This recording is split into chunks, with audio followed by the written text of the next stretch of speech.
आवाज news true voice. నమస్కారం Awaaz news కి స్వాగతం।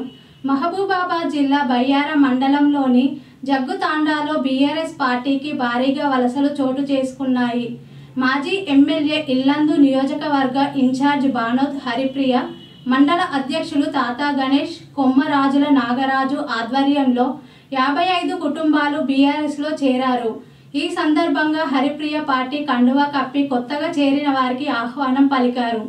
ఆమె మాట్లాడుతూ నియోజకవర్గ అభివృద్ధి కోసం బీఆర్ఎస్ నే బలమైన వేదికగా ఉపయోగించుకోవాలని పిలుపునిచ్చారు।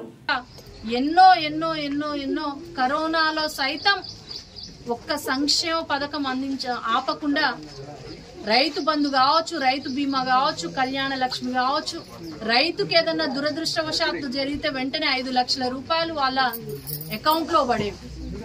ఇన్ని విధాలుగా ఇన్ని సంక్షేమ పథకాలు చేసినవి కనబడుతున్నాయి। అది కేసీఆర్ గారు 10 ఏళ్లలో చేస్తే వచ్చిన 20 నెలల్లోనే దాదాపుగా 2 కోట్ల వరకు అప్పులు చేసి 2 లక్షల కోట్ల వరకు అప్పులు చేసి మరి ఎవరికైనా ఏమన్నా ఇచ్చారా అంటే ఏమీ లేదు। పాతయ్యే పనులు జరుగుతున్నాయి, అవి కూడా సక్రమంగా చేసే పనులు కనిపించట్లే। నిన్న మన బయ్యారంలో నాట్లేస్తున్నటువంటి సందర్భము రోడ్ల మీద కనీసం తీసుకొచ్చినటువంటి పనులను కూడా పూర్తి చేసుకునే దాఖలాలు లేవు।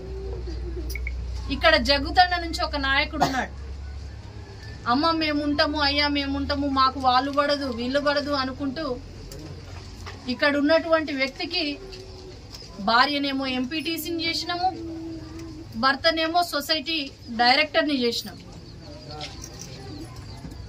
ఎక్కడో ఇదే కనకయ్య గారు ఆనాడు ఆయన చేసినటువంటి వర్కులకు మాకు బిల్లులు ఇవ్వట్లేదు, ఆపుతున్నారు అనేసి అంటే ఆనాడు మంత్రి గారితో మాట్లాడి అన్ని చేసి పెట్టినాము। తీరా ఎలక్షన్ల ముందర ఏం చేసిండు అనేసి అంటే ఎవరైతే వెన్నుపోటు పొడుస్తున్నాడు అనేసి ఏడ్చిండో మళ్ళీ ఆయన పంచనే చేరిండు। మరి అటువంటి నాయకులు ఉన్నటువంటి జగ్గుతండాలో ఈరోజు స్వచ్ఛందంగా మీకు అన్యాయం జరిగిన చోటే మేమందరం మీకోసం నిలబడతాము, బీఆర్ఎస్ పార్టీ కోసం నిలబడతాము, బీఆర్ఎస్ పార్టీలో జాయిన్ అవ్వడం కోసం మేమందరం సిద్ధంగా ఉన్నాము, గతంలో కంటే ఇప్పుడు మేమందరం మీతో ఉంటాము అనేసి ఈరోజు నాగరాజన్న ఆధ్వర్యంలో ఇన్ని కుటుంబాలు బీఆర్ఎస్ పార్టీలోకి జాయిన్ అవుతున్నందుకు కేసీఆర్ గారి నాయకత్వమే మళ్ళా మనకు శ్రీరామ రక్ష అనేసి ముందుకొచ్చినటువంటి ప్రతి ఒక్కరికి కూడా బీఆర్ఎస్ పార్టీలోకి స్వాగతం